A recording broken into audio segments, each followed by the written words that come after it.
பார்க்க போகிறது மரவள்ளி கிழங்கு வச்சு ஒரு ரெசிபி பார்க்க போகிறோம். வாங்க எப்படி பண்ணலான்னு. ஃபஸ்ட்டு நல்லா வாஷ் பண்ணிவிட்டு இந்த மாதிரி, அதுக்கப்புறம் நல்லா தோல் ரிமூவ் பண்ணிவிட்டு க்ளீன் பண்ணிவிட்டு இந்த மாதிரி பண்ணிவிட்டு இன்னொரு வாட்டி வாஷ் பண்ணுவோங்க. ஏன்னா இதில் வந்து ரொம்ப ஸ்டார்ச் இருக்கும், அதை நல்லா வாஷ் பண்ணி எடுத்துப்போம். இப்போது நல்லா திருகி எடுத்ததுக்கப்புறமா இந்த மாதிரி ஒரு இட்லி பாத்திரத்தில் தண்ணி வச்சுக்கோங்க. நீங்கள் எது ஸ்டீமர் இருந்தாலும் ஓகே. நான் இப்படி தான் ஸ்டீம் பண்ணுறது. கீழே நல்லா தண்ணி ஊற்றி வச்சாச்சு பாத்திரத்தில்.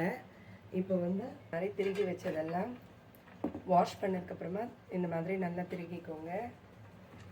அதுக்கப்புறம் கிரேட் பண்ணது எல்லாத்தையும் இந்த மாதிரி கொஞ்சம் ஸ்பேஸ் விட்டு வேக வைங்க. ஒரு 20 to ½ hour வேகணும். நல்லா வேகணுங்க. இந்த மாதிரி கவர் பண்ணிவிடுங்க. கவர் பண்ணிவிட்டு ஹைலே வச்சுருக்கேன். நல்லா ஸ்டீம் பண்ணி எடுத்துக்கோங்க. பாருங்கள், ஃபோர்க் வச்சு பார்த்தீங்கன்னா தெரியும் உங்களுக்கு. நல்லா அப்படி குக்காக இருக்கும். நம்ம அல்வா பண்ணுறதுக்கு இதுதான் ஃபஸ்ட்டு ஸ்டெப்புங்க. நல்லா குக் பண்ணிக்கணும். நல்லா வெந்துச்சு பாருங்கள். வெந்ததுக்கப்புறமா இதுக்கு தேவையான கீ ஊற்றணுங்க. இதெல்லாம் வந்து நம்ம விருப்பம் தான்.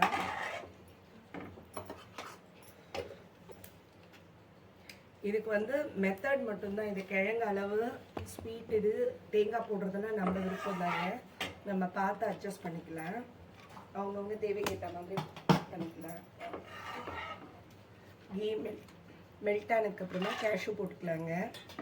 கேஷ்யூ கொஞ்சம் ஃப்ரை ஆகட்டும்.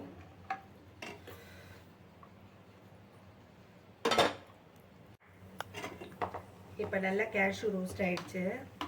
இப்போ நம்ம பாயில் பண்ணி வச்சுருந்தோம் இல்லைங்களா கிழங்கு, அதை இதில் ஆட் பண்ணிடலாம்.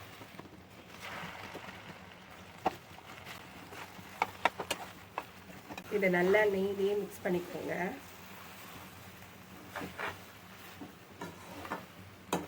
அப்புறமா இது நல்லா உதிரி உதிரியாக ஆகிடும்.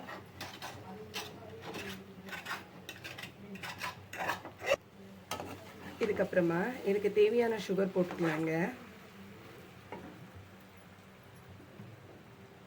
அதாவது இப்போ 1/2 கிலோ சர்க்கரை, 1/2 கிலோ கிழங்குன்னா நம்ம சுகர் மெஷர்மெண்ட் வந்து ஒரு 100 கிராம்லேருந்து 120 கிராம் அந்த மாதிரி அளவுங்க. அது வந்து நம்ம செக் பண்ணும்போது தெரியும். நம்ம ஸ்வீட் டேஸ்ட் பண்ணும்போது கூட குறைய போட்டுக்கலாம். இதுக்கு தேவையான சுகர் ஆட் பண்ணிக்கலாங்க. சுகரை ஆட் பண்ணுறச்சு நம்ம கோக்னட்டும் போட்டுக்கலாம். நான் வந்து தேங்காயில் கொஞ்சம் ஏலக்காய் போட்டிருக்கேங்க. ஏலக்காயும் சேர்த்து பண்ணிக்கலாம். ஒரு 4 ஏலக்காய் போட்டிருக்கேன். ஒன்று கொஞ்சம் மெல்ட் ஆகும். இப்போ நமக்கு வந்து மிக்ஸ் பண்ணுறதுக்கு ஈஸியாக இருக்கும்.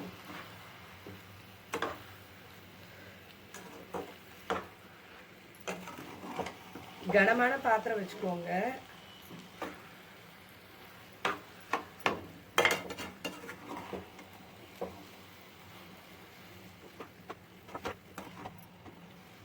இது ஒரு 1 வீக் வரைக்கும் இதுவாகாதுங்க, ஸ்பாயில் ஆகாது. ஃப்ரிட்ஜில் வச்சுட்டு தேவையப்போ கூட கொஞ்சம் கொஞ்சம் ஹீட் பண்ணி எடுத்துக்கலாம் நம்ம இந்த அல்வா. பாருங்க எப்படி அல்வா பதத்துக்கு அது கரெக்டாக இதுவாகிடும். எந்த லம்ஸும் இருக்காது.